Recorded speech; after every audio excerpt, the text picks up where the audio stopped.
There was a funny story from one of my clients about how she pulled up in a parking lot of the grocery store and she got out of her vehicle after parking and pulled out her long white cane to the shock and horror of many of the shoppers that happened to be around her in the parking lot.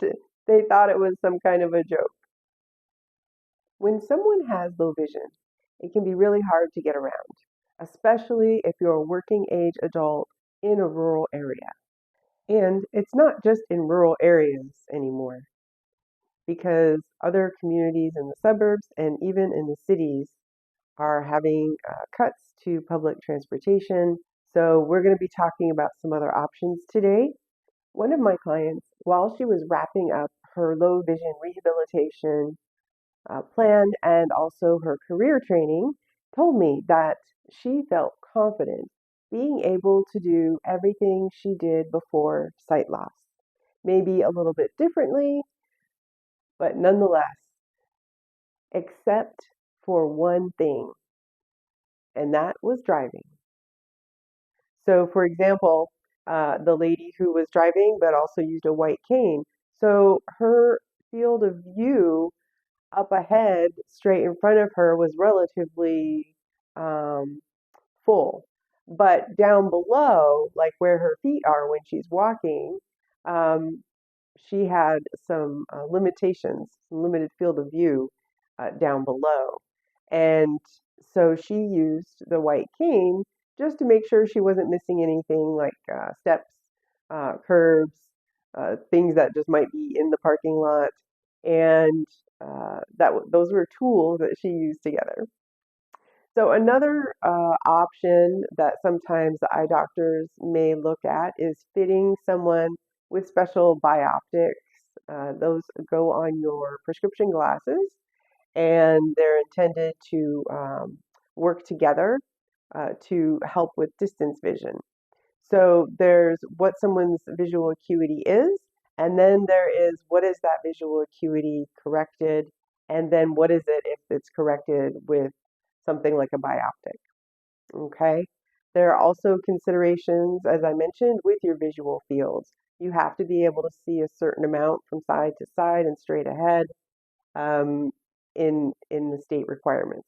Your eye doctor will need to be involved in this process.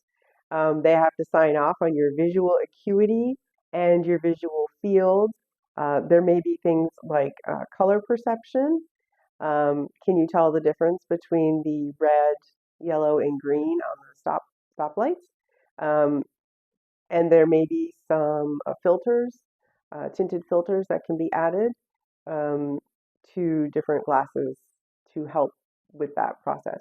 Then there are also other considerations from um, physical mobility, dexterity, and of course, like for any driver, they want to know if someone has the cognitive abilities to drive.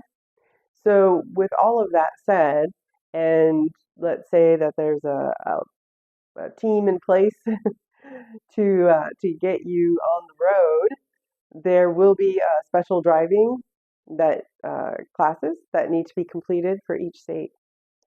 States may also have limitations on the driver's license if that is obtained, such as only during daylight hours and maybe not driving on the freeway. I will have a link in the description box below to an organization that lists each state's driving requirements if someone is visually impaired. If getting a driver's license with low vision sounds like a lot of work, it is. And if that doesn't sound like your cup of tea, there may be some other options.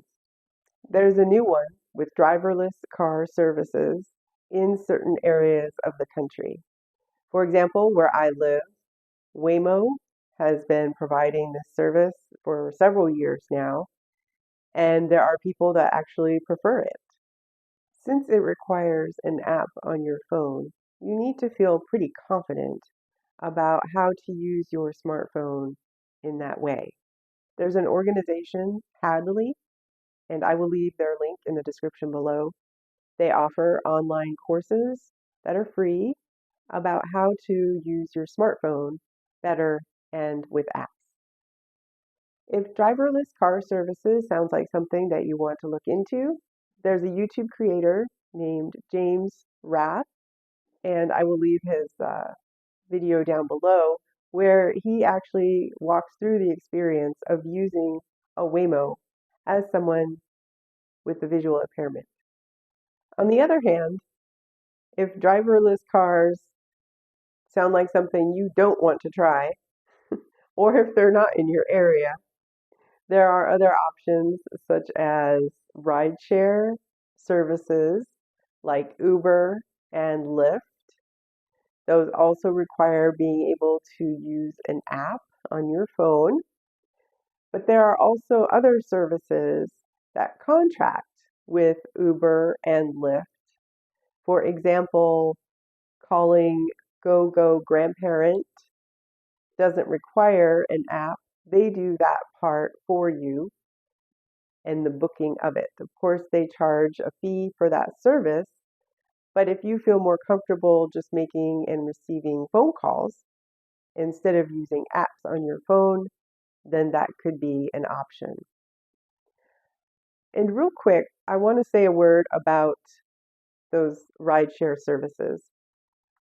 When I worked at a nonprofit organization, and several of my colleagues were using those rideshare services, those are independent contract drivers in their own cars, oftentimes, or they're renting a car to work that service.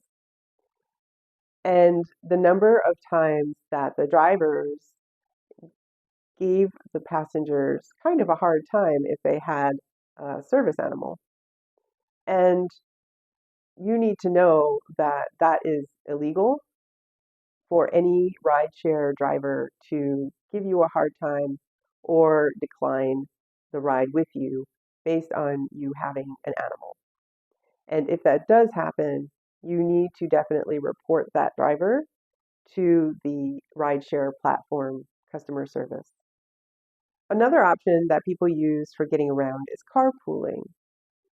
So maybe catching a ride with coworkers to get to the work location, or neighbors for going to the store or running errands, or friends and family as needed for different family events and gatherings. And one of the benefits of carpooling is that it's people you know. So hopefully that makes it more fun. If you need to get to a medical appointment and say nobody is available to drive you and you don't have rideshare options in your area, there are free and low cost transportation services, usually done by each county, and it's called paratransit. Typically, there is an application process that you would need to do in advance, but then once that is set up, you can simply call for transportation door to door to and from doctor's appointments. Who knows what the future holds? There may be driverless flying cars at some point. But in the meantime, I hope that this has provided you with some ideas and some options to pursue for your transportation needs. And you can watch the next video for more information about low vision. Until next time, remember, less sight does not equal less life.